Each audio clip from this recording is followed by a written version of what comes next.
Bismillahirrahmanirrahim. Alhamdulillahirabbil alamin. Wassalatu wassalamu ala sayyidina Maulana Muhammad wa ala alihi wa sahbihi ajmain, amma ba'd. Rabbi yassir wa la tu'assir, Rabbi tamim bil khair. Rabbana shrah lana sudurana wa yassir lana umurana wa umural muslimin wahlul 'uqdatam min lisanina yafqahu qawlana.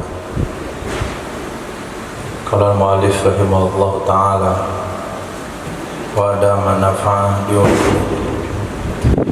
wa barakatihi wa nafahatihi wa madadi karamati fid darini amin.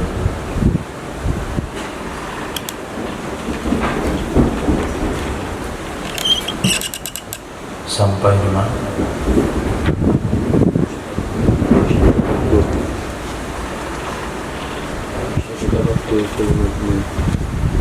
Wa yustaratu fil madmuni, disyaratkan pada madmun, wa huwa ad-dainu, dia madmun adalah hutang, kaunuhu sabitan, keadaannya hutang itu sabit, fala yasihud domanu qabla subutihi, maka tidak sah doman sebelum tetapnya hutang. Li'annahu wasiqatun lahu, karena sesungguhnya doman itu jaminan baginya hutang. Fala yasbiquhu, maka tidak bisa mendahului ia jaminan akannya hutang. Pasti hutang dulu, jaminan belakangan. Kasyahadati, seperti kesaksian. Kasus dulu baru kesaksian.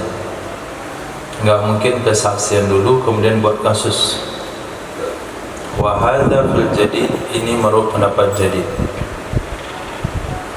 Wa sahhahal qadimu domana ma sayajibu, mensahihkan, menganggap sahih oleh pendapat qadim akan mendoman sesuatu atau menganggap sah. Wa sahhahal qadimu, menganggap sah oleh pendapat qadim akan mendoman sesuatu yang akan wajib ia, ka ayyadmanal mi'atallati satajibu bibai'in, seperti bahwa mendoman ia seseorang akan 100 yang akan wajib ia 100 dengan jual beli atau dengan hutang.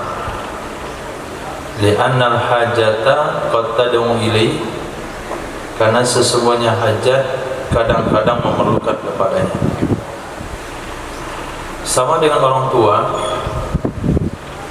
ketika orang tua pergi ke suatu tempat, kemudian dia titipkan uang di kedai 200.000, kemudian dia katakan sama tukang kedai, ini uang 200.000, jadi kalau anak saya perlu apa-apa tinggal ngambil. Nah, ini hukumnya tidak sah menurut pendapat jadid.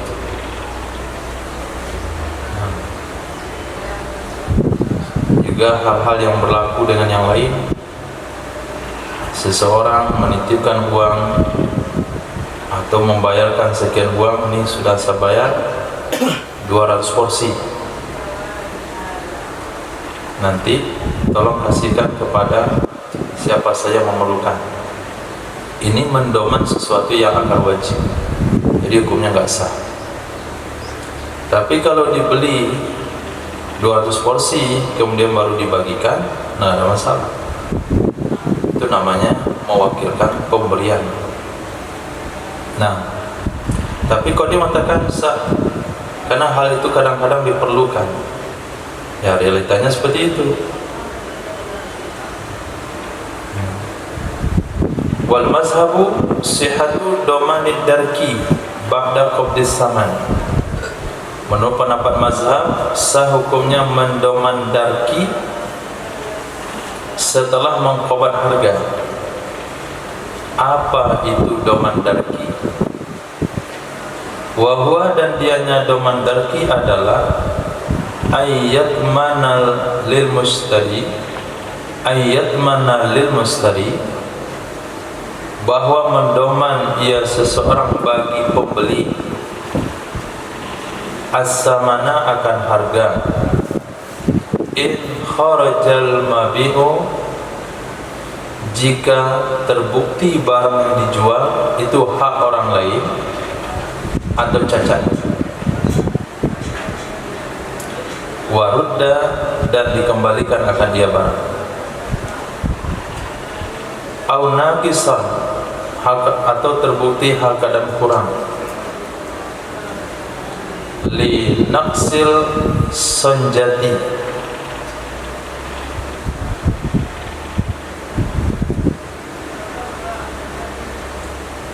di naqsil sanjati allati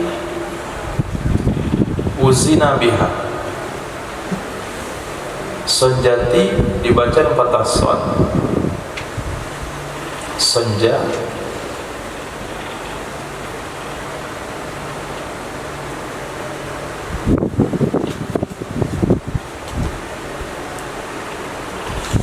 apa itu sanjati?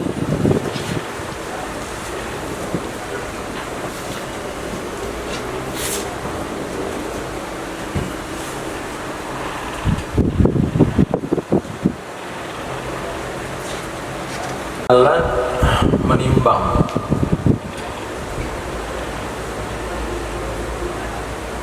atau hakadam barang kurang, linaksil sanja, karena kurangnya timbangan, allati wuzina biha, yang ditimbang akan ia mabit dengannya sanja, warudda, dan dikembalikan akan ia barang. Dia sanja adalah fathah shad. Ini disebut dengan doman darki. Nah, di sini musannaf memberikan 3 contoh doman darki.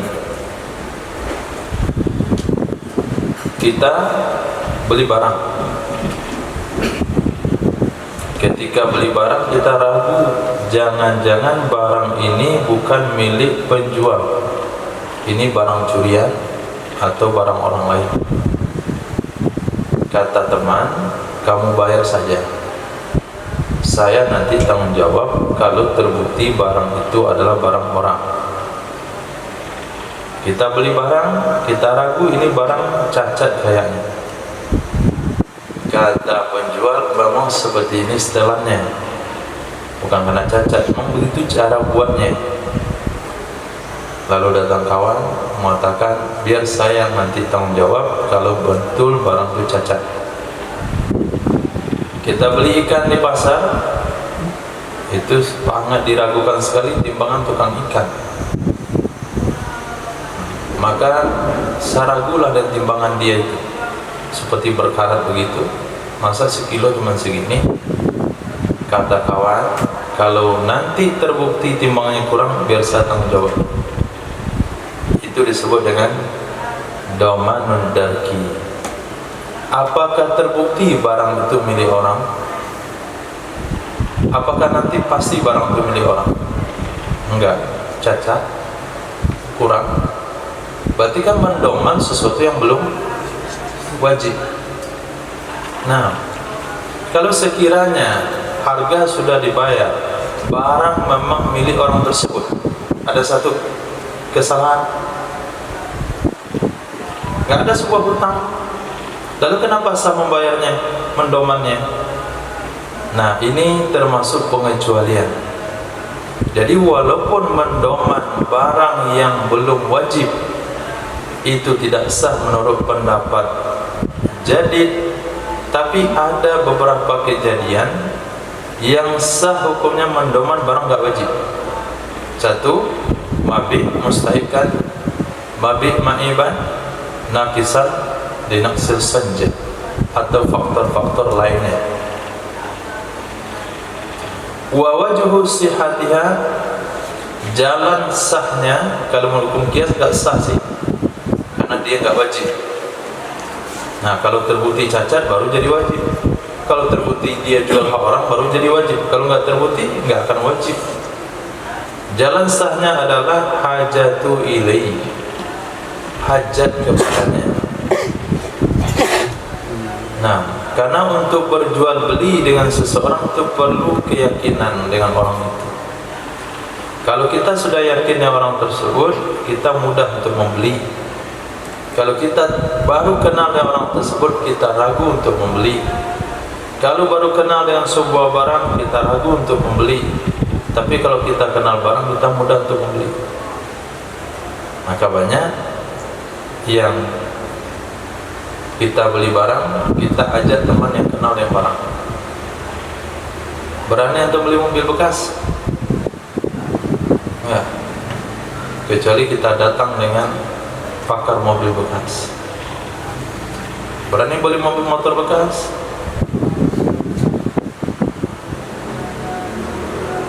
Penampilannya bagus, mesinnya enggak bagus. Nah, ketika kita beli sesuatu yang kita ragu, datang kawan mengatakan, beli saja, saya jamin itu bagus. Kalau sekiranya nanti ada apa-apa, biar saya tanggung jawab. Itu namanya doman ad-darki. Wa fi qaulin huwa batilun. Menurut satu pendapat itu batil, li'annahu domanu ma lam yajib. Kembali kepada hukum qiyas, karena sesungguhnya praktek tersebut adalah mendoman sesuatu yang belum wajib. Wa ujiba, dijawab, bi annahu, dengan bahasa sesungguhnya, in kharajal mabi'u kama zukir, jika terbuktilah mabi' sebagaimana disebutkan, memang kurang, memang cacat, memang itu punya orang dia jual, tabayyana wujubu raddis saman. Nah, terbuktilah wajib mengembalikan harga. Barang kita kembalikan, harga kita minta kepada penjual. Wa qata'a ba'duhum bil awwali, dan mengkotok oleh sebagian mereka ulama dengan pendapat pertama, yaitu hukumnya sah. Wala yasihu qabla qabdis saman, tidak sah ia domanud darki sebelum dikobat harga.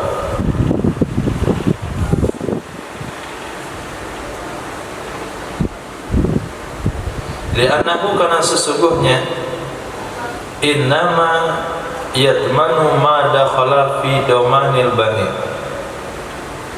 karena sesungguhnya domanud darki itu hanya saja mendoman ia seseorang akan sesuatu yang telah masuk dalam tanggung jawab si penjual. Seseorang akan mendoman sesuatu yang telah masuk dalam tanggung jawab penjual. Barang belum diterima, uang belum diserahkan, kemudian dibuat doman, mau dibuat doman itu hukumnya tidak sah. Wakila yasihu qabla qabdihi, menurut pendapat kedua sah ia domanud darki sebelum mengkobatnya saman.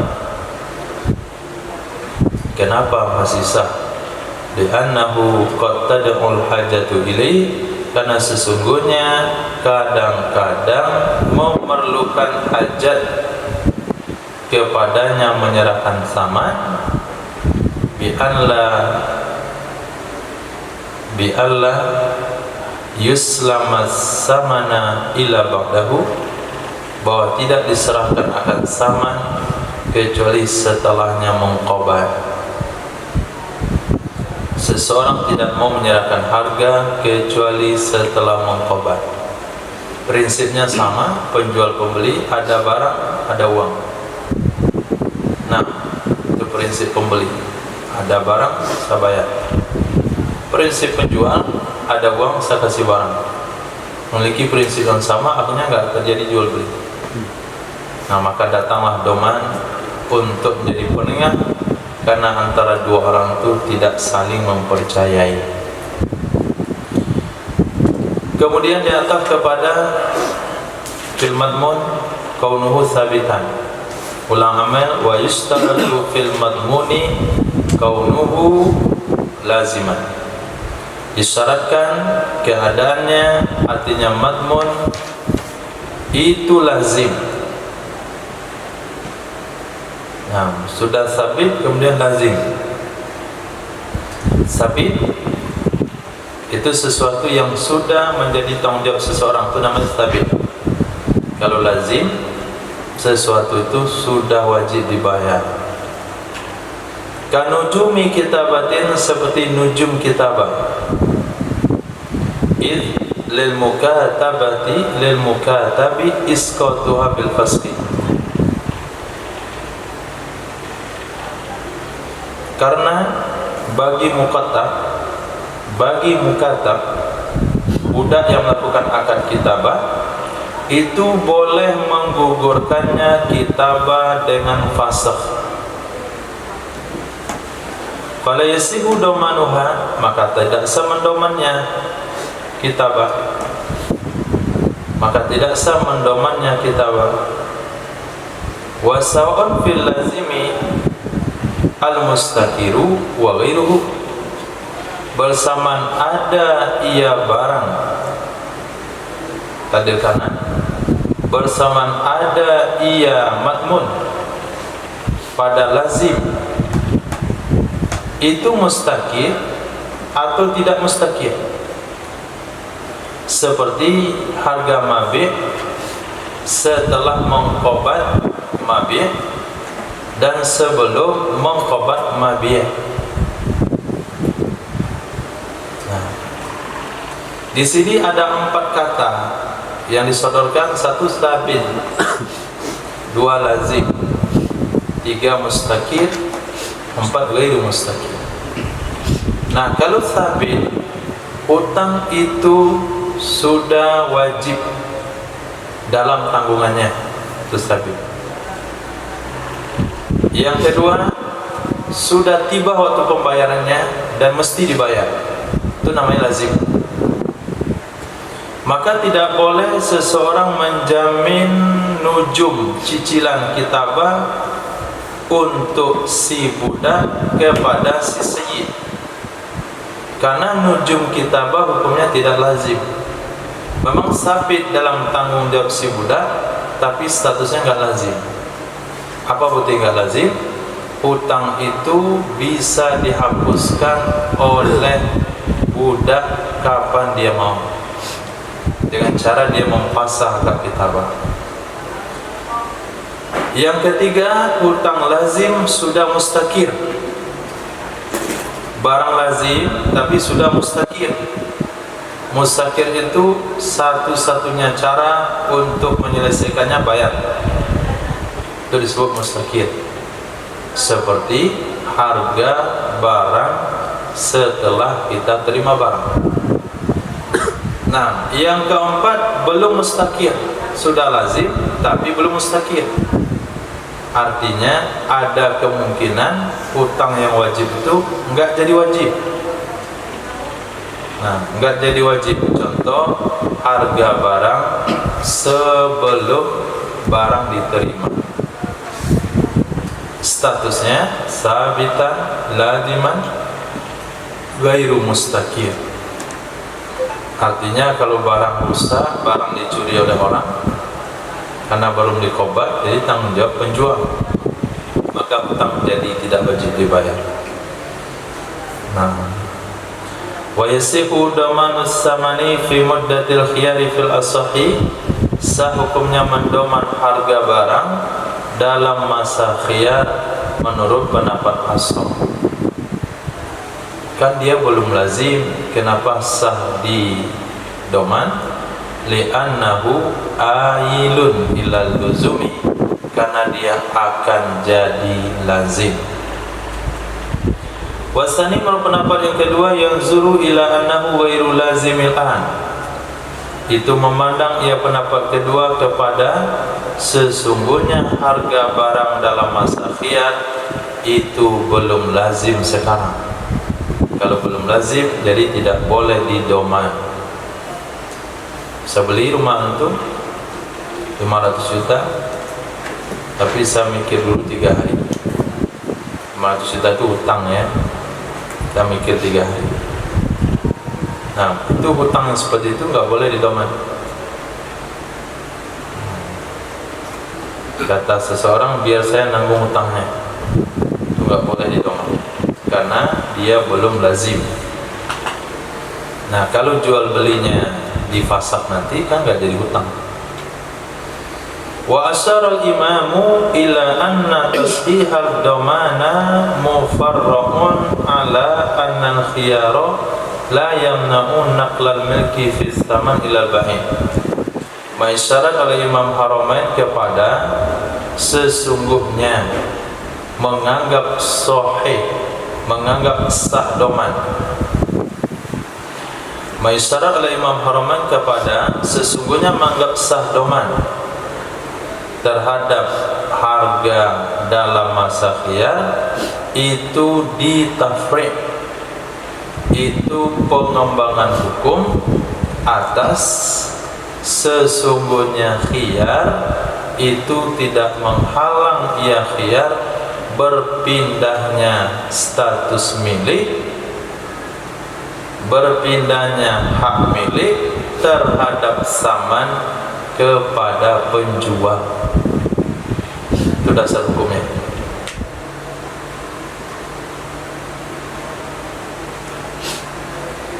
Saya beli rumahmu nilai 500 juta tunai, tapi saya khiyar 3 hari. Kemudian uang pada masa khiyar dalam akad ketika dikatakan tunai kan wajib diserahkan. Kita serahkanlah uang 500 juta kepada pemilik rumah. Pertanyaannya, apakah pemilik rumah sudah boleh mempergunakan uang 500 juta tersebut sementara rumahnya masih dalam khiyar syarat 3 hari?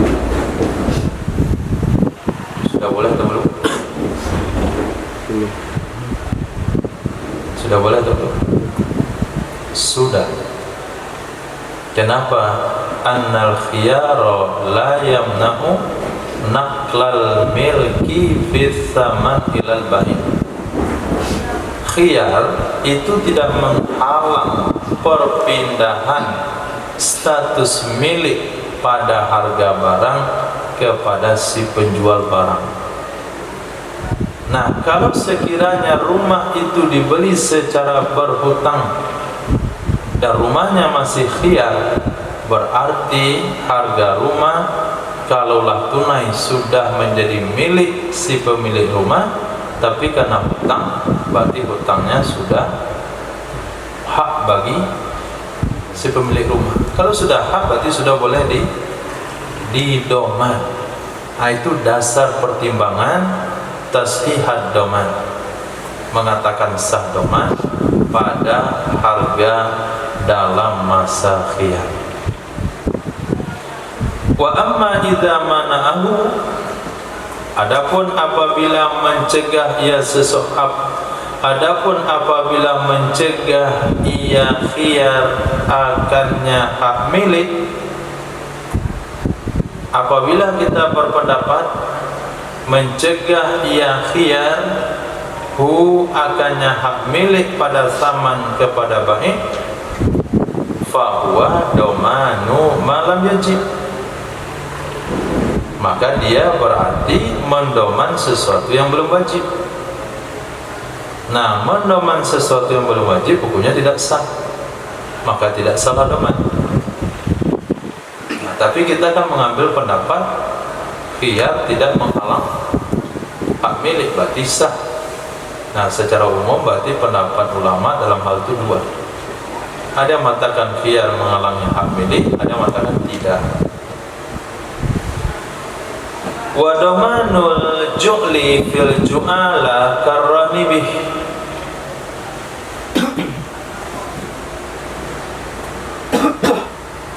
mendoman upah pada sayembara, ji'ala, ja'ala, ju'ala bitaslisil jim, itu sama dengan menggadai dengannya. itu hukumnya sama menggadai dengannya ju'al, upah ju'al. Wa taqaddama annahu la yasihur rahnu bihi, telah terdahulu sesungguhnya tidak sah menggadai dengannya ju'al sebelum selesai daripada pekerjaan. Wakilah pendapat yang kedua, boleh ia menggadai setelah masuk dalam pekerjaan. Adapun setelah sempurnanya pekerjaan, maka boleh ia menggadai, sepakat ulama. Nah, kita bahas sembara. Kalau kamu sembara itu bisa objeknya, sasarannya individu. Kita katakan pada kawan, kalau kamu berhasil memotong seluruh rumput-rumput di rumah saya ini, kamu akan saya kasih uang 500.000 rupiah. Itu namanya jualah umum, jualah khusus. Bisa juga umum, diumumkan di media sosial atau di televisi, di radio, surat kabar. Siapa yang berhasil menemukan motor saya, mobil saya yang hilang, dapat uang sekian. Itu disebut jualah, sayembara. Nah, kalau dulu sembaranya beda lagi. Siapa yang berhasil mengalahkan saya, nah, dia berhak nikah dengan putri saya. Itu sembara dia aja. Nah, yang pada dasarnya sembara hukumnya boleh, walaupun ada unsur subhat, tapi karena ada hajat diperbolehkan oleh ulama. Maka dikatakan ju'alah adalah muamalah rukhsah, bukan muamalah yang dasarnya sah, tapi muamalah yang dasarnya tidak sah tapi dirukhsahkan. Pertanyaannya, bolehkah mendoman upah pangkas rumput yang 500.000 tadi? Apa kata seseorang kepada si tukang pangkas? Nah, kamu pangkas saja, biar saya yang bertanggung jawab dengan upahnya 500.000 tersebut. Boleh? Tidak boleh. Jadi hukumnya sama dengan gadai.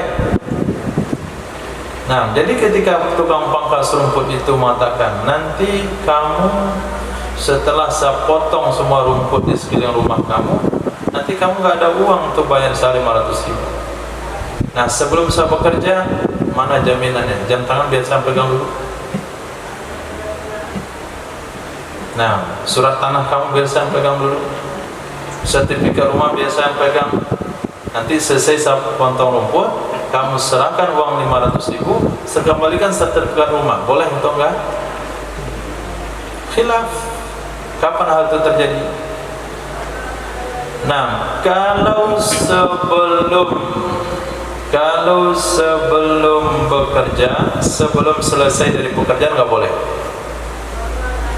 Tapi kalau rumput sudah dipangkas semuanya dan tuan rumah belum ngasih uang 500.000 yang dijanjikan, itu boleh kita minta jaminan. Pekerjaan selesai, uang belum dibayar, boleh minta jaminan. Berarti boleh mendoman. Pendapat kedua mengatakan boleh kalau sudah mulai. Dia sudah datang pagi-pagi, mesin rumputnya sudah hadir, sudah diisi minyak, kemudian sudah mulai dipangkas sedikit. Nah, ketika istirahat siang dikatakan, mana? Saya minta jaminan dulu lah. Saya sudah mulai bekerja, takut-takut nanti kamu kabur. Nah, nanti kamu nggak ada uang. Maka pada boleh doman, ba'da syuruh. Tapi kalau sudah selesai dari pekerjaan, sudah sempurna, maka sepakat ulama hukumnya boleh. Jadi sebagaimana khilafiyah tentang gadai, begitulah khilafiyah tentang doman, upah sayembara. Kalau sayembaranya tuntas, boleh didoman. Kalau sudah mulai dalam pekerjaan tapi belum tuntas, khilaf. Kalau belum masuk dalam pekerjaan, tidak boleh. Wa yustaratu kaunuhu al-madmun ma'luman fil jadid. Disyaratkan akan keadaannya madmun, hutang yang dijamin itu diketahui menurut pendapat jadid. Falaysi'u domanul majhul, maka tidak salah mendoman hutang yang tidak diketahui. Jadi jangan sok jadi pahlawan. Orang bertengkar, kita datang, apa yang kalian tengkarkan? Dunia dan mau kiamat. Ini si anu ini, dia udah berutang selama 2 tahun gak bayar-bayar. Kita katakan, biar saya nanggung hutangnya. Betul nih kamu nanggung? Betul. Siap. Setuju? Oke. Selamat ya. Oke, saya nanggung. Lepas itu baru tanya berapa hutangnya. Gak banyak, 2 miliar. Kira 200.000 tadi. 2 miliar saya gak sanggup juga.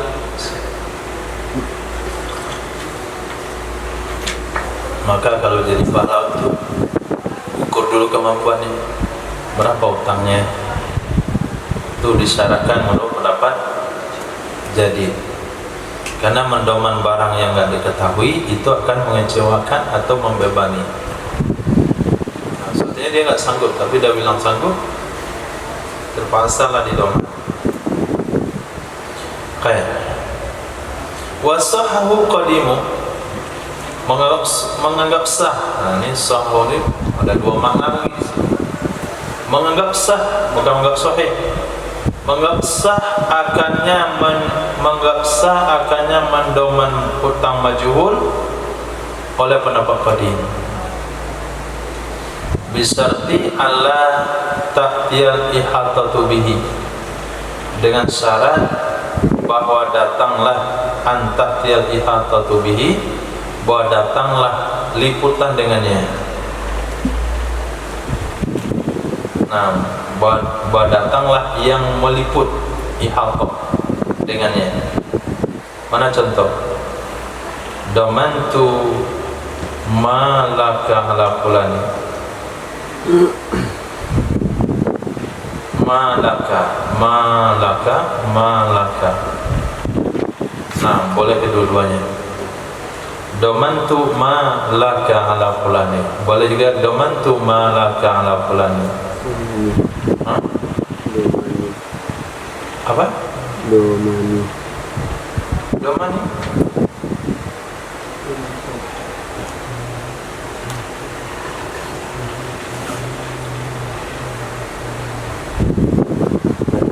Malaka ala fulani sini. Kadomani. Teman tuh. Domintu. Nah, domintu.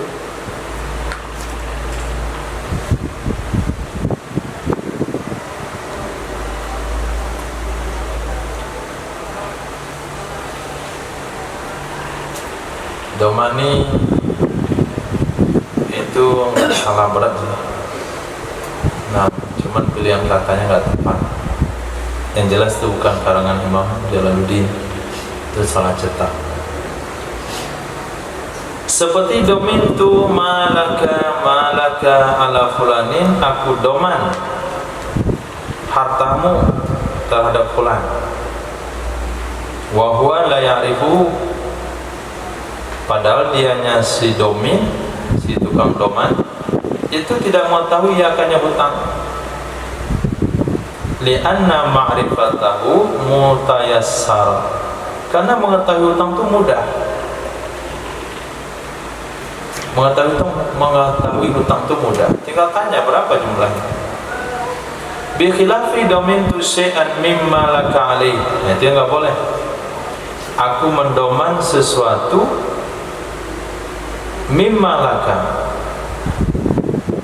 Nah, min malaka,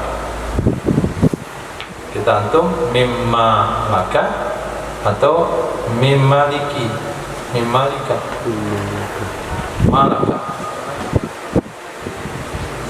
malaka, jauh jaraknya. Nah, kalau tadi berarti itu juga. Maka saya bilang boleh 2 cara baca. Malaka hartamu, malaka sesuatu milikmu.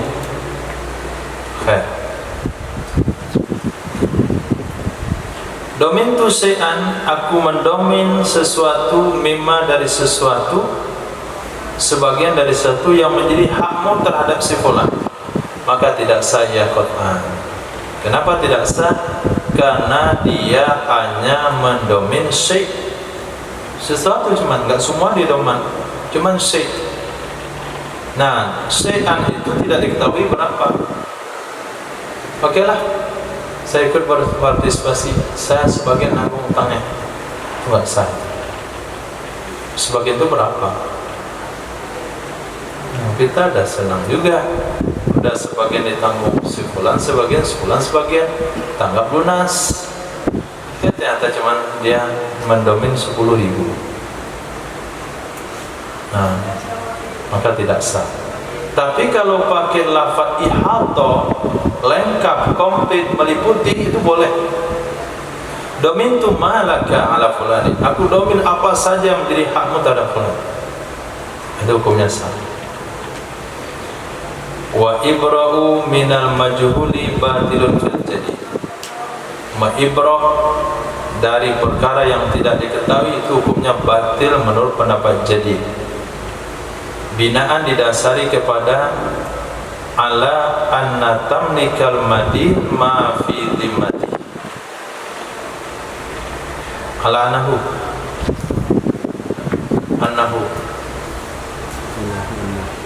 nah, kita saya anna saja.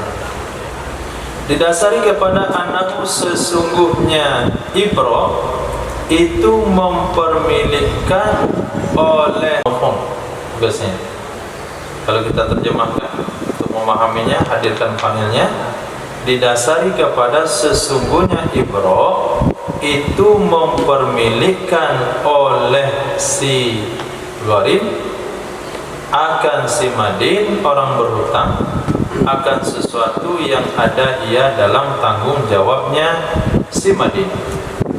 Fa istaratu ilmuhuma bihi, maka disyaratkan tahu kedua-duanya, si madin sama si gharib, bihi dengannya sesuatu.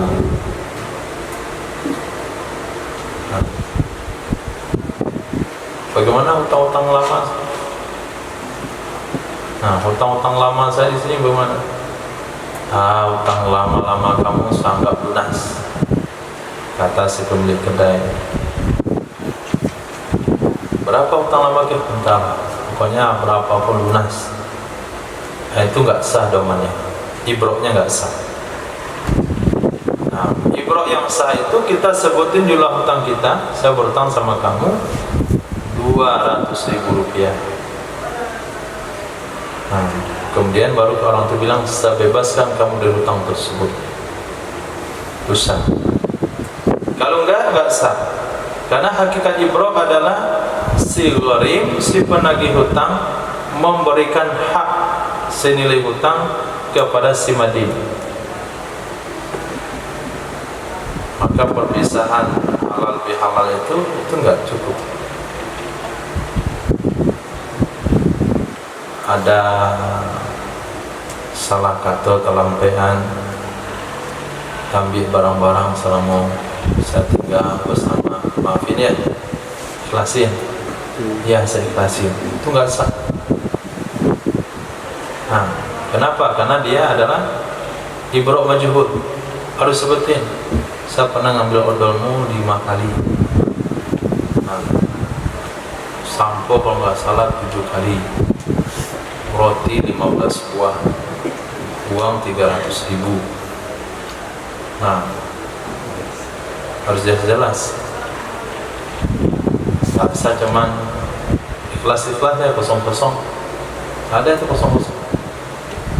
Itu menurut pendapat jadi. Antum ada qadim? Sebenarnya qadim ini nggak diriwayatkan. Wa fil qadimi yasihu, menurut pendapat qadim itu sah ya. Maibrah barang tidak diketahui jumlahnya. Binaan didasari kepada annahu isqata. Sesungguhnya ibrah itu menggugurkan kewajiban orang, sama dengan i'taq, memerdekakan. Nah, wa ala tamliki berdasarkan kepada tamlik yang mengatakan ibrah itu adalah tamlik, la yahtaju ilal qabul, tidak perlu ia ibrah kepada qabul. Walaupun kita mengambil pendapat jadi ibrah itu adalah tamlik, tetap tidak perlu kepada qabul, karena maksud darinya adalah isqat, menggugurkan. Wakila yahtaju ilaih, pendapat kedua mengatakan perlu kepada qabul. Saya bebaskan kamu dari hutang piutang saya senilai 500.000. Kata kita qabil tu, aku terima ibrahnya, itu sah. Tapi kalau kita katakan tidak terima ibrahnya, maka belum sah, kecuali dari onta diat. Fayasihu al-ibrahu minha alal qaulain ma'al jahli bisifatiha, maka sah ibrah dari onta diat berdasarkan dua kaul tersebut.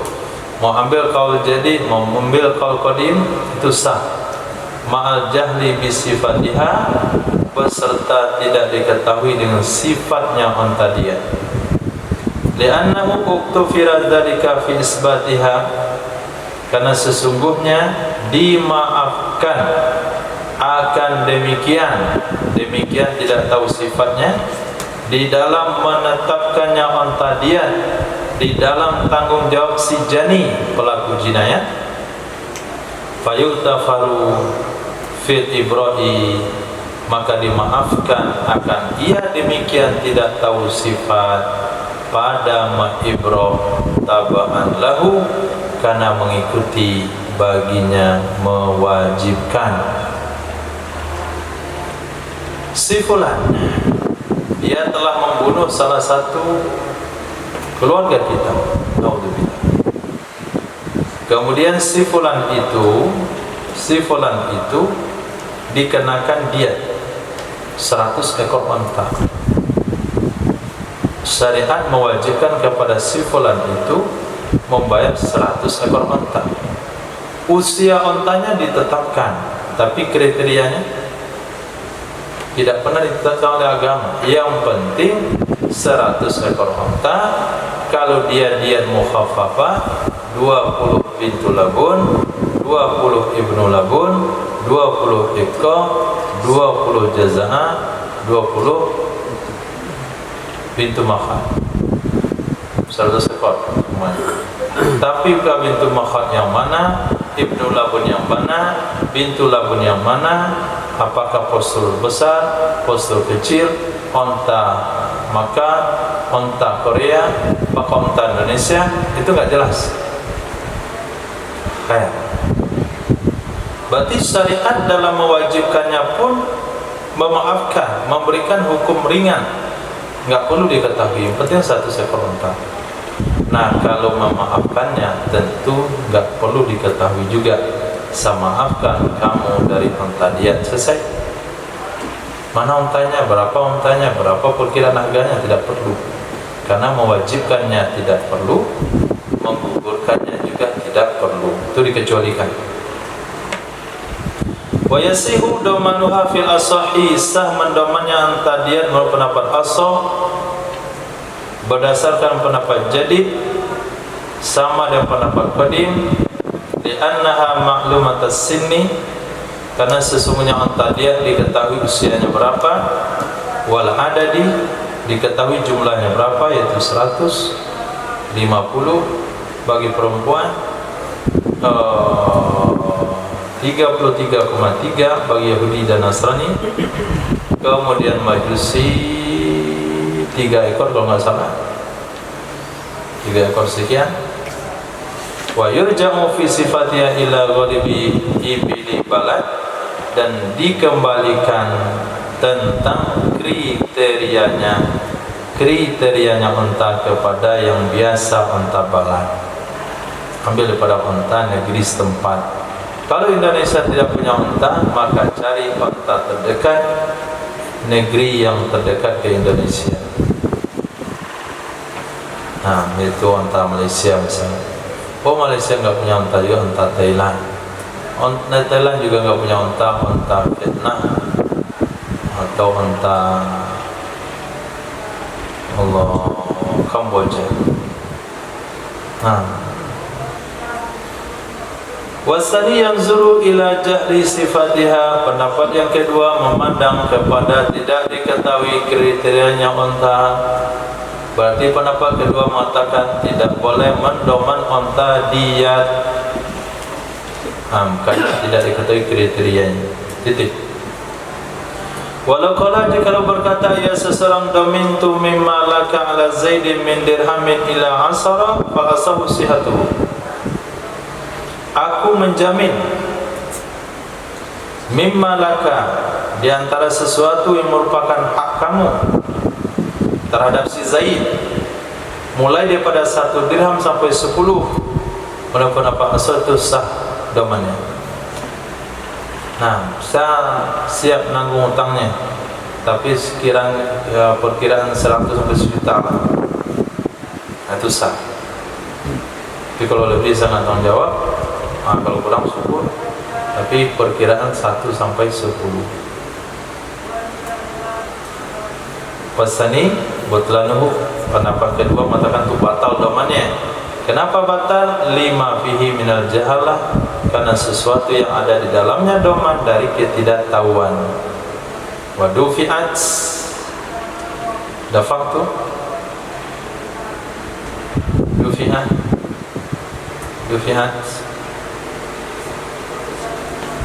data. Nah, wadufi'at bizikril waya, ditolak akan ia ketidaktahuan dengan menyebutkan puncaknya. Apanya enggak diketahui, kan dah dia sebutkan puncaknya.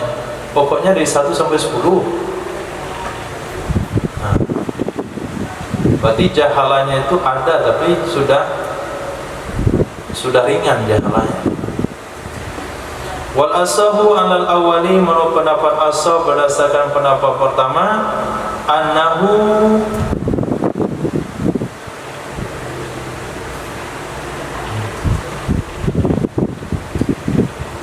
wal asahu alal awali, menurut pendapat asah berdasarkan di atas pendapat yang pertama, annahu yakunu dominan li asyar, sesungguhnya seseorang itu ada ia,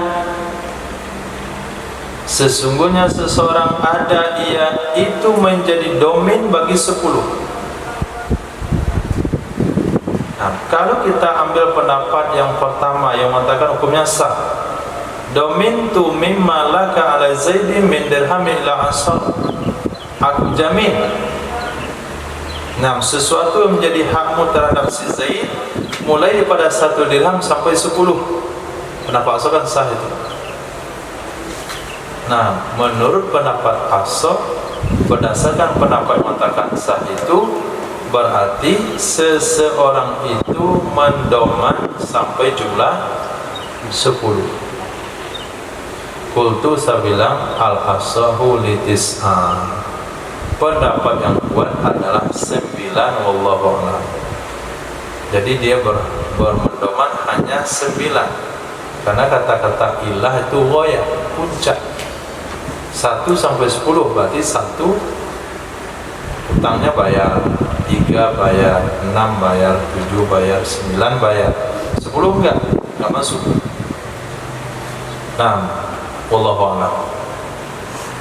Kama sahahu fi rawdati, sebagaimana menganggap sahih ia pendapat, sebagaimana menganggap sahih ia Imam Nawawi akannya pendapat tersebut di dalam kitab Rawdah. Itu pendapat yang kedua. Pendapat yang ketiga, li samaniyatin, 8 saja, karena mengeluarkan 2 tepi, ikhrajan li tarafain, mengeluarkan 2 tepi dari 1 sampai 10. 1-nya enggak masuk, 10-nya enggak masuk, tengah-tengahnya saja 8. Wal awalu adkhalahuma, pendapat pertama justru memasukkan 2 tepi, 1 sampai 10, 1 masuk, 10 masuk. Jadi maksimal hutang yang ditanggung adalah 10. Wasani ada khalal awal faqat.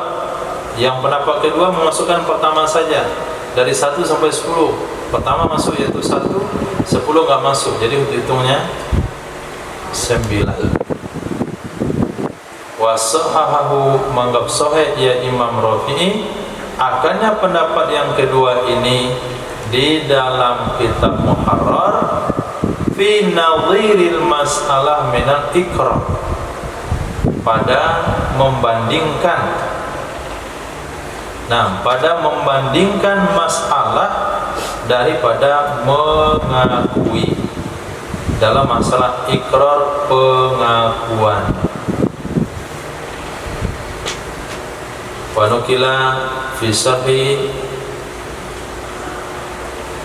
atau wanaqala fi syarhi, mengutip ia Imam Rafi'i di dalam kitab Syarah Kabir akan mentashih pendapat pertama, saya tanggung hutangmu dari 1 sampai 10, maka maksimal jumlahnya adalah 10. Itu pendapat yang ditashih oleh Imam Rafi'i dalam Muharrar. Beliau kutip dari Imam Baghawi fil mas'alatain, pada 2 masalah. Far'un yajuzu damanul manafi as-sabitati fi dhimmatil ahwa. Boleh mendoman manfaat-manfaat yang tetap pada zimah seperti harta. Itu aja far'unnya. Ada yang hilang. Okay. Apa maksudnya manfaat? Misal kita melakukan sewa fizima, saya sewa kepada kamu rumah tipe sekian, wilayah terletak di tempat sekian, selama 2 tahun, harga sekian. Setelah rumah dipakai setahun, rumah itu hancur, kena banjir bandang. Apa kewajiban daripada si pemilik rumah? Menghadirkan rumah tipe yang sama. Nah, kemudian ketika dituntut belum sempat dia menghadirkan, datanglah pihak lain mengatakan, biar saya menghadirkan rumah tipe tersebut, saya mendomannya. Itu namanya doman manafi'. Nah, saya yang menyediakan untuk kamu rumah dengan tipe tersebut selama 1 tahun sisa sewa. Okay. Ada pertanyaan sebelum dilanjutkan? Kita masuk kepada kafalah. Kafalah adalah mendoman pakai badan. Bahasa sekarang yang pasang badan.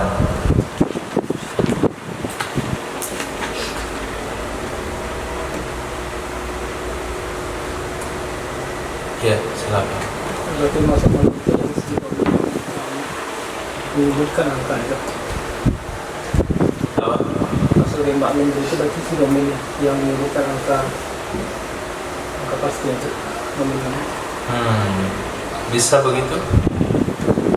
Sedomain menyebutkan angkanya, saya tanggung hutangnya sekian. Itu bisa saja.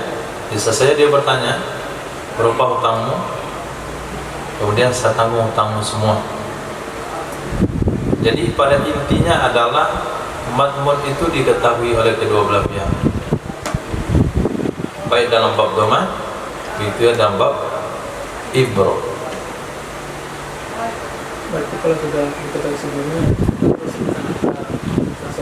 kalau semuanya sudah sama-sama tahu, ternyata bermasalah ada si A dan si B, si domain sudah tahu hutang si A kepada si B ada sekian, dia katakan saya tanggung hutangnya, itu dasar. Nah, karena sudah diketahui.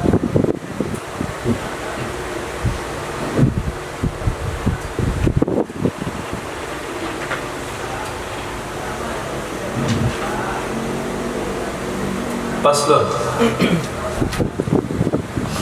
Al-mazhabu, ya, Sampai juga makmun lah sama makmun lah itu juga. Makmun lah sama makmun an sama domain. Safir hutang sama insan berapa? 100.000. Kapan bayar? Hah? Bila ada fitih? Gak boleh hutang bila ada fitih. Nah, sudah tiba untuk pembayarannya, bisa minta. Saya peluang sekarang. Nah, kata Safir gak ada, datang aku biar saya menjamin. Nah, Abu Bakar namanya domin, Safir yang punya hutang namanya madmun an, Ihsan yang penagih namanya madmun lah. Nah, hutang 100.000 namanya madmun, akadnya namanya doman. Ya, setiap bab muamalah itu dikasih ketahui semuanya, pemainnya. Hiwalah akadnya, muhil siapa, muhtal siapa, muhal alaih siapa. Kemudian rohan akadnya, murtahin siapa, marhun apa, mrohin siapa. Setiap bab muamalah itu punya kamus masing-masing. Nah, boleh ditulis di kepala, boleh ditulis di buku. Supaya tidak melemahkan otak, jangan ditulis di kepala. Nah, Makmun pedaging. hah? Makmun pedaging.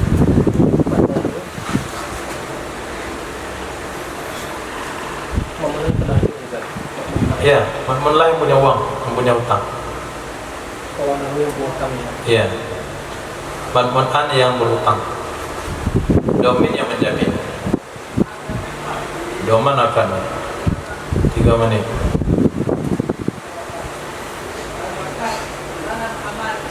Ya. Mazhabu sihatu kafalatil badan, menurut pendapat mazhab sah hukumnya kafalah badan. Fil jumlati secara umum, lil hajati ilaihi karena ada hajat kepadanya kafalah. Wa fi qauli menurut satu pendapat la tasihhu, tidak sah ya kafalah. Wa qata'a ba'duhum bil awali, mengqata' oleh sebagian mereka murid Imam Syafi'i dengan pertama. Enggak ada khilafiyah di sana. Satu pendapat saja sah. Fa'in kafala badaman alaihi badanaman alaihi malun lam yustaratil ilmu biqadri li'adami luzumihi lil kafir. Maka jika mengkafalah ia seseorang, jika menjamin ia seseorang akan badan orang yang di atasnya orang ada harta, niscaya tidak disyaratkan akan tahu dengan kadarnya harta, li'adami luzumihi lil kafiri, karena tidak ada kewajibannya harta bagi si kafir. Kafir itu orang menjamin.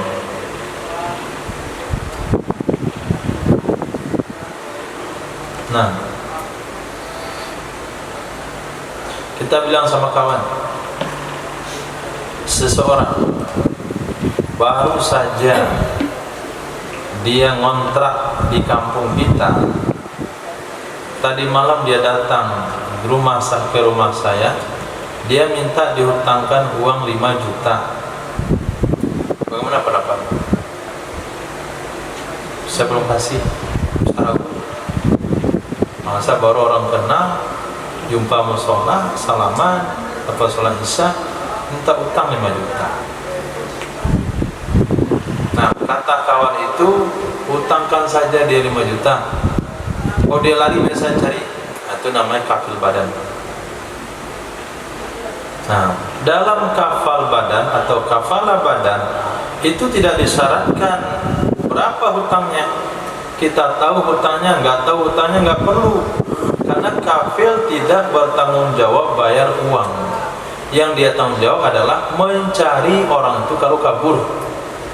Itu namanya kafalah badan. Kasihlah dia hutang. Dia mau usahakan, kasihlah dia. Nanti dia kabur, kok kabur kemana dia? Biar saya cari. Antum kira mudah cari orang? Sudah saya tanam chip dalam badannya. Oh gitu. Gampanglah begitu. Asal di Indonesia saya bisa tangkap dia. Nah, mata-mata saya bahkan di pelosok yang gak ada listrik pun mata-mata saya masuk di situ. Jadi gampang. Nah, ini hukumnya sah. Kafalaman kafala badaman alaihimam, mengkafil badan orang yang punya kewajiban harta. Itu kita tidak disyaratkan sebagai kafil untuk mengetahui berapa jumlahnya, karena kita tidak kewajiban melunasi hutang, karena kita bukan doman. Tapi kita wajib menangkap orang itu kalau dia kabur, itu saja. Jadi tidak ada beda menangkap orang kabur membawa harta 10 juta dan 10 M. Sama aja kafalanya, susahnya sama juga. Beda mah? Hah? Sama. Tapi kalau kaburnya di wilayah Indonesia dia agak beda. Nah, yang kabur 10 juta cepat ketangkap, 10 M. Oh, susah nangkapnya. Si makku sampai sekarang belum ketangkap. Dah. Yakut wal marjan belum. Nah, karena banyak dia bawa, jadi mudah dia kabur kemana-mana. Khair, walakin yustaratu kaunuhu mimma yasihu damanuhu. Akan tetapi disyaratkan akan keadaannya itu diantara perkara-perkara yang sah mendomannya. Nah, memang tidak perlu disyaratkan jumlahnya berapa, diketahui. Yang penting disyaratkan keadaannya harta itu dari sesuatu yang sah didoman. Kalau hutang orang tersebut tidak sah didoman, maka badannya tidak bisa dikafalah. Kalau hutangnya bisa didoman, maka badannya bisa dikafalah. Itu standarnya. Kalau begitu, fala tasihu kafalatu bi badanil mukatabi linujumil lati alih. Tidak sah mengkafalah badan budak mukatab karena cicilan yang ada di atasnya. Linujumi karena cicilan kitabah yang ada di atasnya. Kenapa tidak sah dikafalah badannya? Li'annahu la yasihu domanuha, karena tidak sah mendomannya nujum kitabah, sebagaimana pembahasan telah terdahulu. Nah, karena nujum kitabah tidak lazim, maka tidak boleh didoman. Kalau hutangnya nggak boleh doman, maka badannya tidak boleh dikafalah. Aneh memang saidnya. Disuruh budaknya akad kitabah. Setelah suruh akad kitabah, nggak boleh keluar bekerja. Jadi kata budaknya, bagaimana saya membayar cicilan kalau saya nggak boleh keluar rumah oleh budak, oleh said saya? Kata saya, takut saya dia kabur. Nah, kalau kabur kenapa kamu kafalah? Kamu kitabah? Ya, karena sunnahnya begitu. Al-Quran katakan, apabila melekat kitabah, maka tibuh. Maka kitabahlah kalian mereka. Bisa ragu melepaskannya. Nah, kata seseorang, saya tanggung jawab pada dia lagi. Hukumnya tidak sah. Nah, bismillah.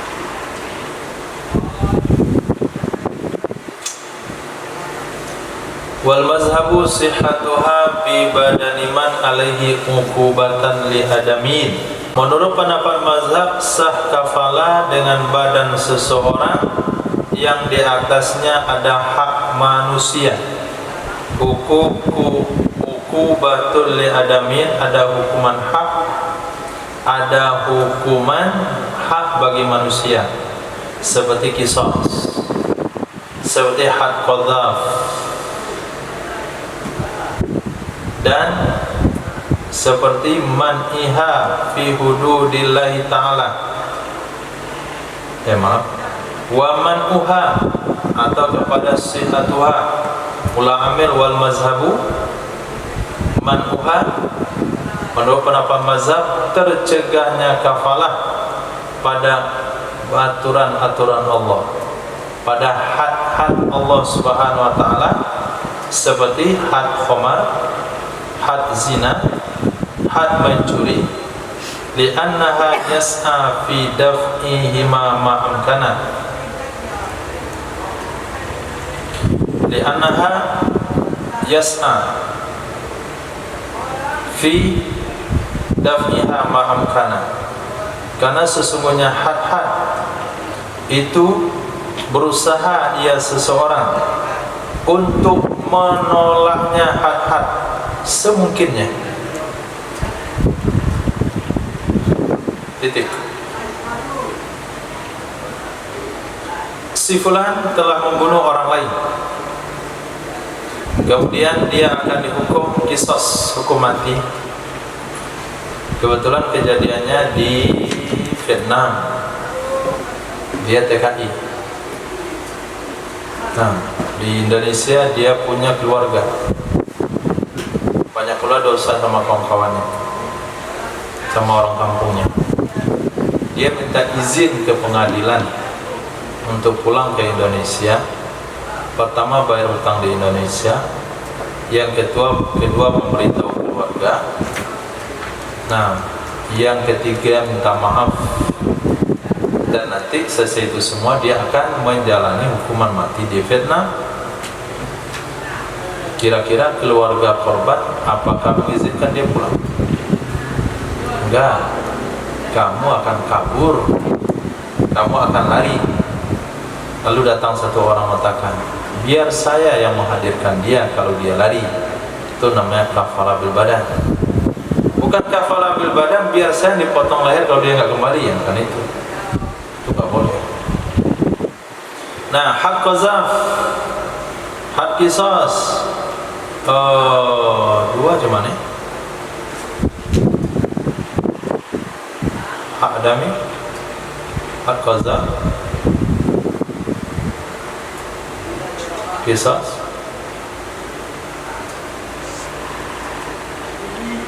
Ada lagi pelanggaran hak orang yang perlu dihukum mati atau dicambuk? Hah?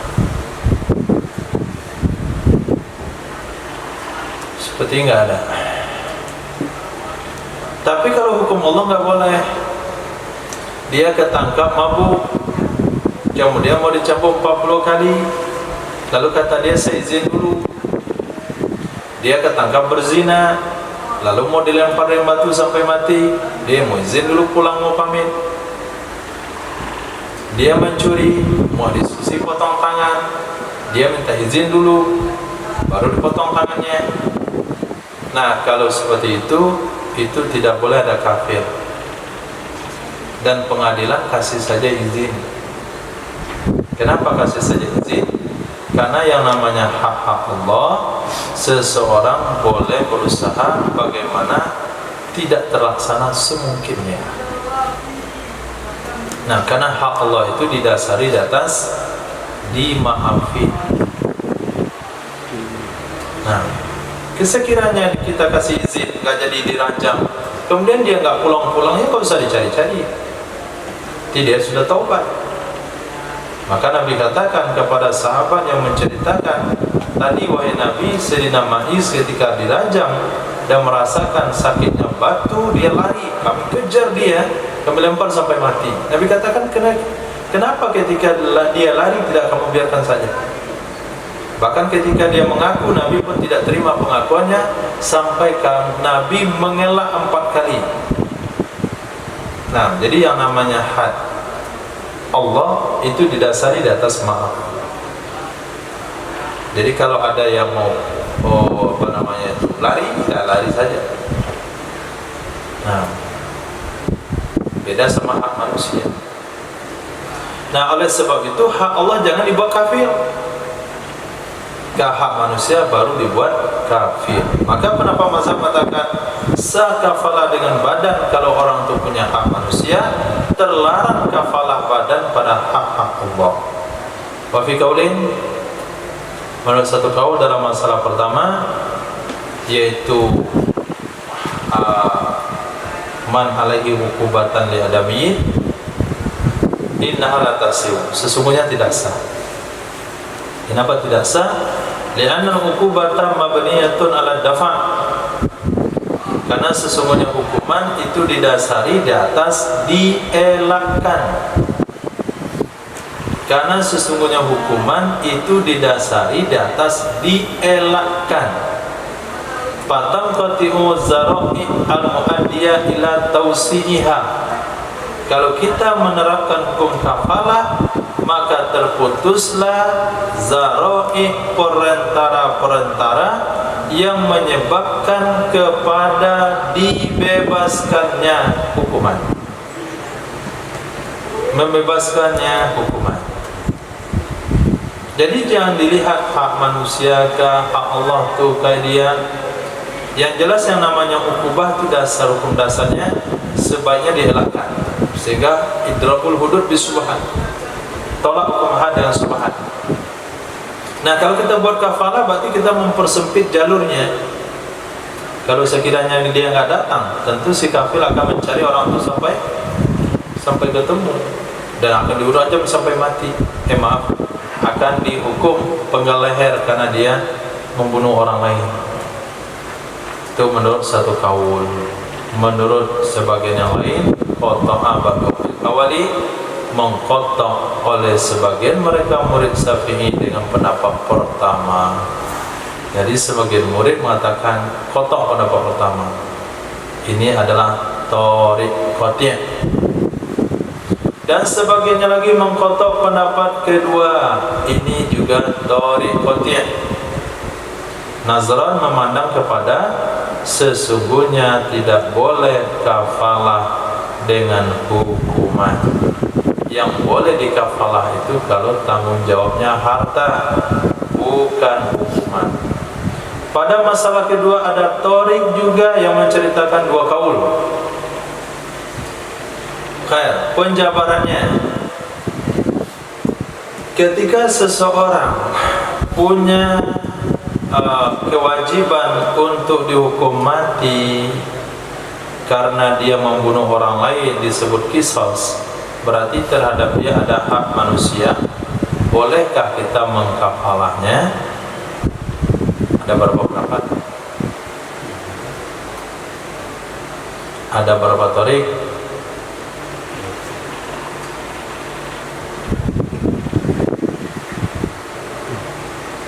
Ada 3 thoriq. Thoriq pertama,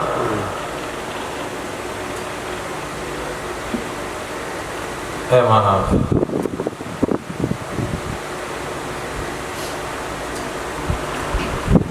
ada 3 thoriq. Thoriq pertama 2 kaul. Kaul pertama boleh. Kaul kedua tidak boleh. Thoriq kedua 1 kaul. Nah, boleh.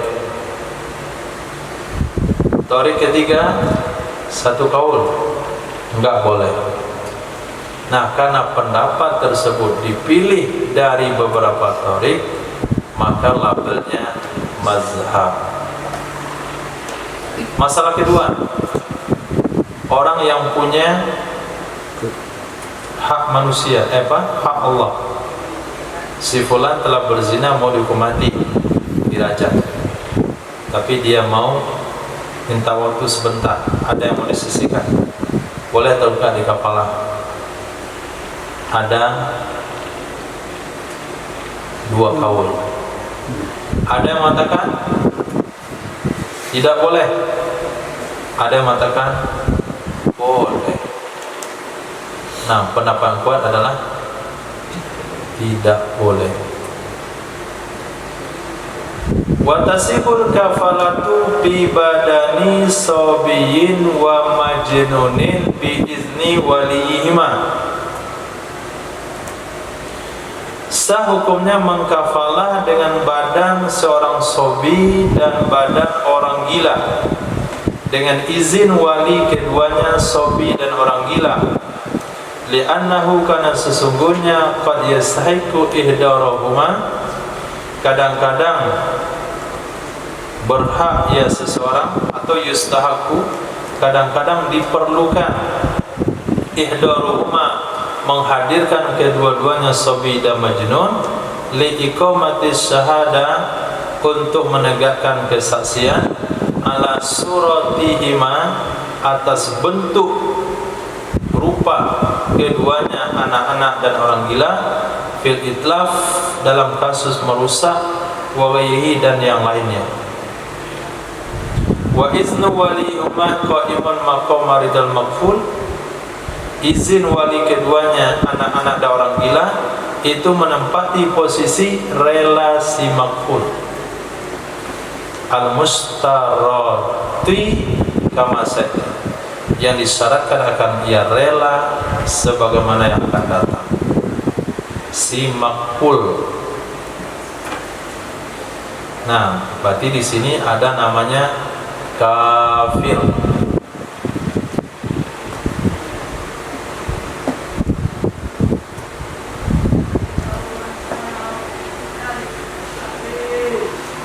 Nah, atau bahasa lainnya kafil. Itu orang yang bertanggung jawab. Nah, orang yang menuntut hak, saya nggak rela dia dikasih waktu 3 hari, oh dia kabur bagaimana? Itu namanya maqfullah. Nah, orang yang minta izin ini, saya datang lagi ke sini. Nah, kalau sekiranya kijang menepati janjinya dengan Nabi, maka saya juga menepati janji dengan kamu. Nah, itu namanya si maqful. Jadi ada maqful, ada maqfullah, ada kafil atau kafir.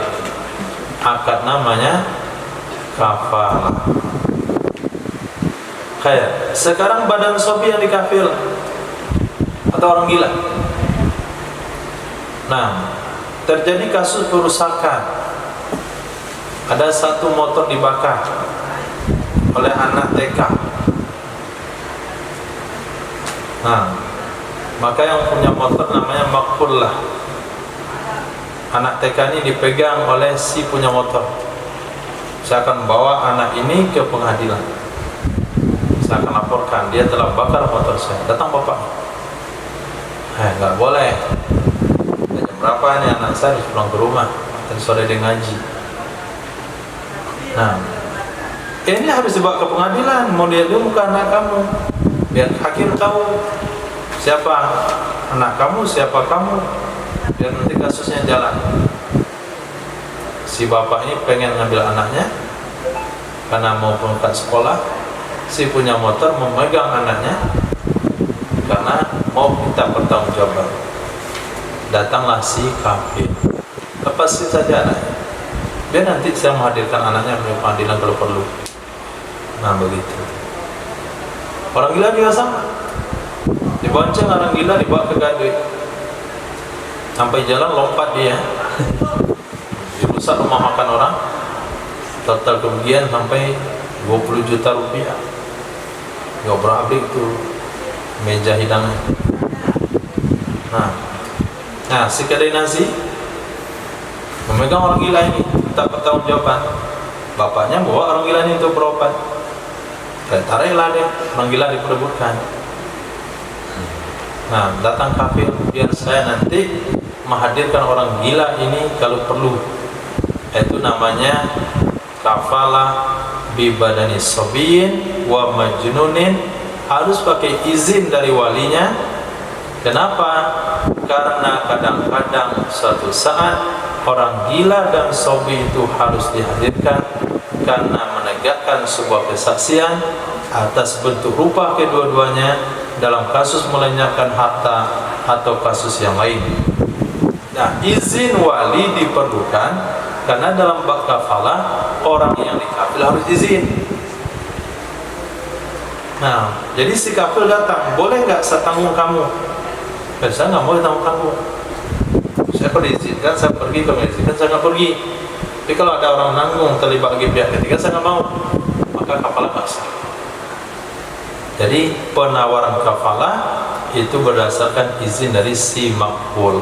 Nah, karena orang gila dan sobi bukan ahli izin, maka yang memberi izin adalah walinya. Dan sah juga kafalah dengan badan mahbus, orang yang dipenjara. Sah kafalah dengan ghaib, orang yang tidak hadir. Wa in ta'azzara tahsilul ghardi fil hal, walaupun tidak mungkin menghasilkan maksud pada saat itu juga. Kama yajuzu lil muqsir damanus syahada kadzalik, sebagaimana boleh bagi orang miskin mendoman mal, sebagaimana boleh bagi orang miskin mendoman mal. Berapa utang kamu? Sekian. Biar saya tanggung jawab. Abang kata punya uang, jangan kamu ikut-ikut. Kamu aja nggak makan mau menjamin utang orang. Kalau kamu yang menjamin utangnya, saya mau nagih siapa? Nagih si Madmun an, dia kere. Nagih si Domin, orang kere juga. Bolehkah orang kere mendoman orang kere? Kenapa kau mengatakan? Boleh. Kenapa? Walaupun tidak ada hasilnya sekarang, walaupun hari ini hasilnya nggak ada, kan kita nggak tahu hasilnya ke depan. Wabi badani mayit qabla dafni, boleh juga mendoman badan mayit sebelum dimakamkan. Liyahdirahu, supaya menghadirkan ia kafil akannya mayit.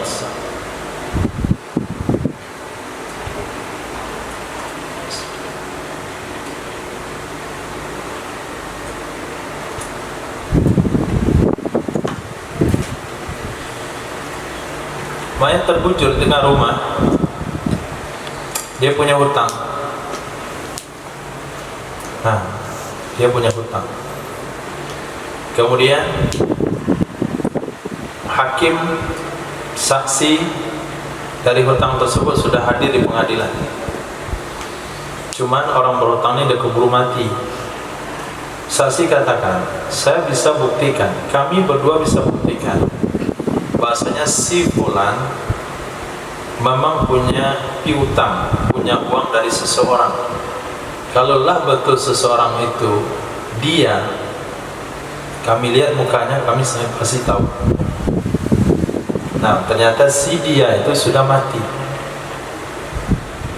Orang sedang lagi sebar rumah. Nah, seseorang menuntut hutang, minta dibawa mayat ke pengadilan.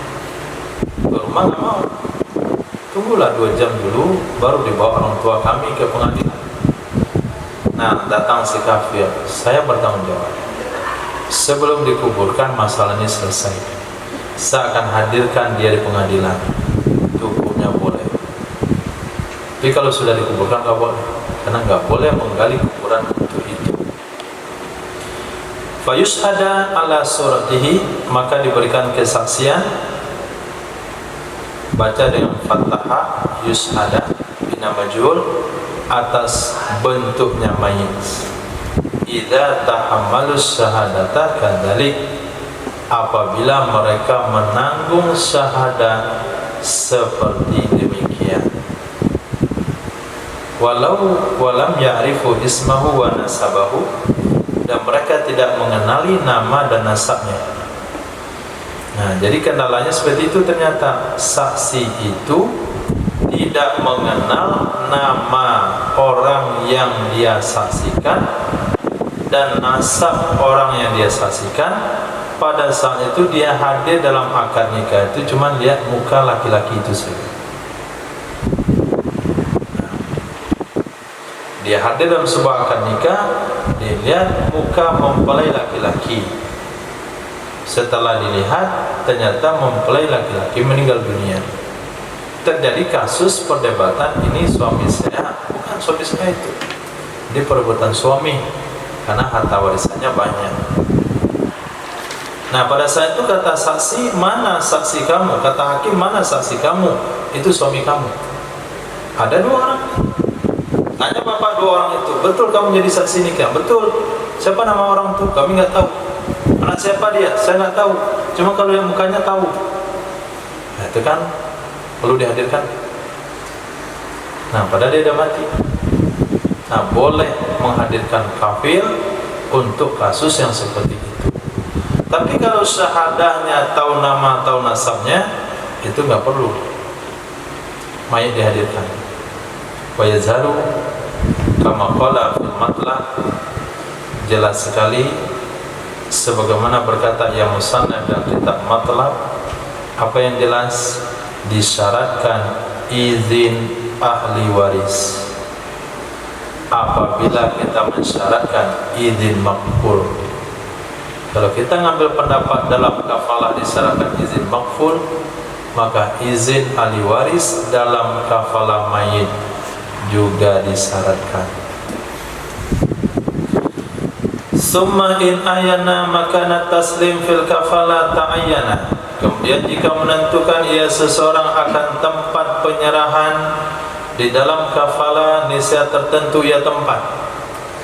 Saya menjadi kafilnya, saya akan hadirkan nanti orang itu di pengadilan, saya akan hadirkan dia nanti di rumah kamu, saya akan bawa dia nanti ke kantor. Mana tempat yang disepakati untuk menyerahkan si korban atau si makful? Si makful, maka itu tempat yang harus dipenuhi. Wa illa jika tidak, wa illam yu'ayyin, jika dia tidak menentukan tempatnya, saya siap menangkap dia kalau dia kabur, saya maka hadirkan nanti kalau dia enggak hadir, fa makanuha yata'ayyanu, fa makanuha yata'ayyanu. Wa illam yu'ayyin, dan jika tidak menentukan ia seorang, maka tempatnya kafalah itu menjadi tentu ia. Di mana dia akan kafalah, disitulah tempat penyerahan. Pamakanuha yata'ayyanu, maka tempatnya kafalah menjadi kemestian. Wa yabra'ul kafiru bi taslimihi fi makanit taslimil madhkur. Terbebaslah si kafir, orang yang menanggung, dengan menyerahkan si makful pada tempat penyerahan yang disebutkan dengan tanpa hail, penghalang, seperti mutaghallib, orang yang mengalahkan, yamna'ul makfulalah anhu, yang bisa menghalang ia akan si makfullah darinya. Pama'a wujudil ha'ili la yabra'ul kafir, beserta ada si ha'il penghalang, tidak terlepaslah si kafir. Alhamdulillah, si kafir bisa menghadirkan orang tersebut pada tempat yang disepakati. Cuman dihadirkan kemarin si kafir sendiri, si makful sendiri, sekarang makful dihadirkan dengan 5 bodyguardnya. Itu sama saja tidak menghadirkan. Nah, si makful dihadirkan di atas motornya, itu sama juga nggak dihadirkan. Jadi dihadirkan itu dalam kondisi bisa dikuasai oleh si makfullah. Tangannya diborgol, serahkan pada makfullah. Nih, orang yang membawa ke pengadilan, bawalah, serah terima, kita sebagai kafir bebas. Nah, kemudian dia mau ronta-ronta di sana, dia kalahkan si makfullah, hanya si barang apa si barang. Nah, si makful ini kabur. Nah, kalau dia kabur, dia nggak boleh cari kafir. Tolong kamu cariin lagi orang yang kamu serahkan tadi, dah kabur. Itu salah kamu, kan dah saksi, tangannya terborgol. Kalau lepas juga tuh kamu yang salah. Nah, tapi kalau diserahkan dalam kondisi dia tidak bisa dikendalikan oleh si maf'ullah, maka si kafil belum bebas. Nah, sama saja menyerahkan belut dalam lumpur. Bi ay yahdura al-maqful,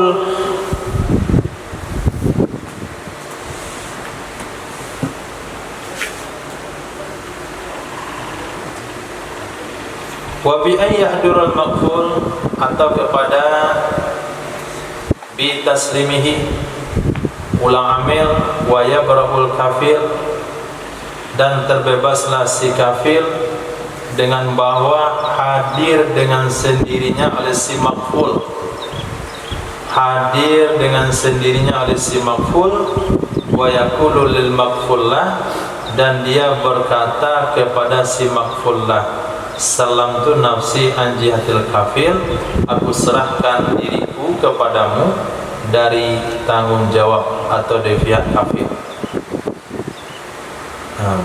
Alhamdulillah si maqful itu jujur juga. Dia datang dengan sendirinya, nggak perlu ditangkap dulu. Dia datang ke rumah si maqful lah, saya hadir ke sini sebagai saya memenuhi janji saya kepada si kafir. Itu juga pada saat itu kafir juga sudah bebas. Wala yakfi mujarradu hudurihi, tidak cukup semata-mata hadirnya si maqful anil qaulil mazkur, tanpa ada ucapan yang disebutkan tadi. Mujarradu anil qaul, mujarradu itu kalau diartikan kosong, sunyi, sunyi kehadirannya kafir dari ucapan tadi. Hadir doang nggak ngomong nih, dia harus hadir dan harus bicara.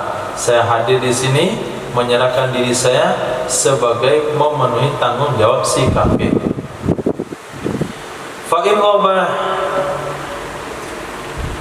maka jika ghaib ya si maqful, niscaya tidak wajib kepada kafir oleh menghadirkan si maqful jika dia tidak tahu tempatnya. Masya Allah, maqfulnya kabur, kaburnya nggak ada satupun yang tahu. Datanglah si maqfullah ke rumah kafir, mana janji kamu menghadirkan si maqful? Sampai hari ini sudah 7 hari belum datang deh. Maaf Pak, dah saya cari semuanya, dah saya hubungi semua teman saya, nggak ada orang itu di muka bumi. Nah, ke bulan aja yang belum saya cari. Nah, itu nggak wajib, nggak wajib dari paksa. Wa illa jika tidak diketahui tempatnya, artinya wa in arafa makanahu, jika tahu ia si kafir akan tempatnya si maqful, fayalzamuhu ihdaruhu, maka wajib akannya si kafir menghadirkan maqful min masafatil qasri, mulai pada jarak masafah qasar dan di bawahnya. Diketahui beritanya dia sudah berada di Inggris, maka dia wajib cari ke Inggris itu, si kafir yang mencari. Wa yumhalu, diberi masa ya si kafir, masa pergi dan pulang.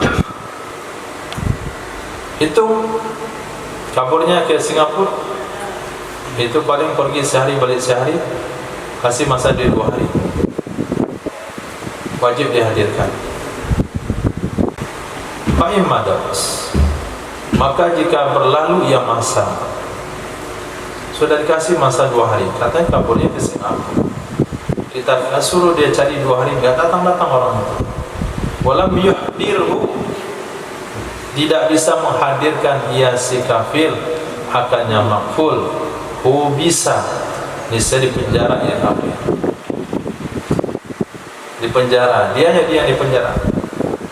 Wakilah pendapat yang kedua, in loba ila masafatil qasri, kalau kabur ia si maqful sampai jarak masafah qasar, tidak wajib akannya kafir oleh menghadirkannya.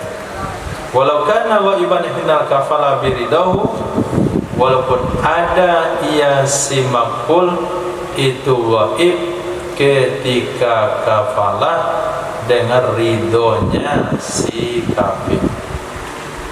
Fal hukmu fi ihdarihi, maka hukum dalam menghadirkannya si makful, itu sama halnya lau ghaba ba'dal kafalah, kalau kabur ia si makful setelah kafalah, bima safatil ahdar, dengan jarak yang wajib dihadirkan, yaitu masafah qasar atau kurang.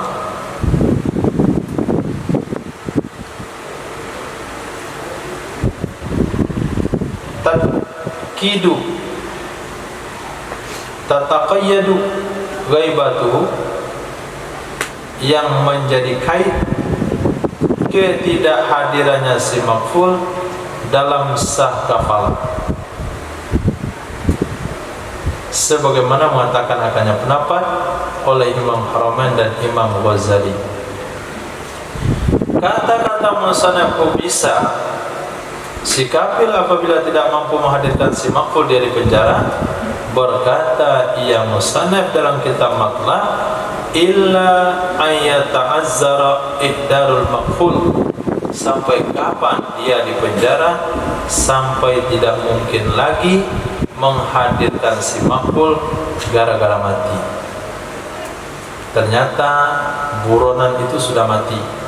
Nah, kalau sudah mati baru si kafir dikeluarkan dari penjara, atau yang lainnya dia tidak terdeteksi lagi, maka si kafir boleh dikeluarkan dari penjara. Selagi buronan itu tahu tempatnya di mana, si kafir tidak mau menghadirkan, dia tetap di penjara. Walasahu, pendapat yang kuat, annahu idza mata wa dufina, apabila mati ia si makful dan sudah dikuburkan, itu tidak boleh dituntut si kafir dan harta. Nah, kemarin kami sudah mau hukum mati si fulan yang telah membunuh keluarga kami. Gara-gara kamu kafalah dia bebas. Setelah dia bebas dia kabur. Setelah kabur kamu gak mau mencari. Sekarang dia sudah mati, kami gak bisa menghukum dia lagi. Sekarang kamu bayar dia. Tuntutan keluarga kepada si kafir, hukumnya tidak boleh. Li'annahu lam yaltazimhu, karena sesungguhnya kafir tidak mewajibkan ia si kafir kepada dirinya akannya harta. Wasani yaqulu, apa kedua mengatakan kafalah itu adalah jaminan. Fayastawfid daina minha, fayastawfid fayus taufat dainu minha, maka akan diminta pelunasan hutang dari kafalah. In ta'azzara tahsilu, jika tidak mungkin menghasilkannya hutang, mimman alaih, dari orang yang ada ia hutang terhadapnya. Kalau kita tidak mungkin menghasilkan hutang kita dari orang berhutang, maka kita akan minta hutang itu kepada kafir yang menyebabkan dia bebas, sama halnya dengan gadai. Wa qabla dafan, dan sebelum dikuburkan, apabila dia mati tapi belum dikuburkan, niscaya dituntut si kafir menghadirkannya mayat si makful untuk menegakkan kesaksian atas bentuk rupanya. Wa anahu, maaf, wal asahu, menurut pendapat kuat, anahu sesungguhnya lau syarata fil kafalah annahu yagrimul mal in fatat taslim batalan, jikalau mensyaratkan ia seseorang dalam kafalah sesungguhnya kafir yang akan membayar harta jika tidak bisa diserahkan, niscaya batal ia kafalah. Wasani yasihu, menurut pendapat hukumnya sah, dan dianya pendapat yang kedua didasari kepada pendapat kedua dalam masalah mati, annahu yutolabu bil mal, sesungguhnya kafir akan dituntut membayar harta kalau si makful keburu mati. Wal asahu, pendapat yang kuat, annaha la tasihu, sesungguhnya kafalah itu tidak sah ia kecuali dari ridho si makful. Wa illa, jika tidak, lafata maksuduha min ihdorihi, jika tidak ridho, maaf, jika tidak sah tanpa ridho, artinya tetap sah kafalah walaupun enggak ridho, sungguh lenyaplah maksud kafalah dari menghadirkannya. Kenapa lenyap? Li'annahu la yalzamu hudur ma'al kafil hina izin, karena sesungguhnya tidak wajib kepada makful oleh hadir bersama kafir pada saat itu, saat tidak ada izin. Bahasanya tasihu, pendapat kedua, saya kafalah tanpa ridho. Wa yagrimul kafil malah, dan membayar oleh si kafir akan harta yang menjadi hutang bagi si makful ketika tidak mampu menghadirkannya si makful.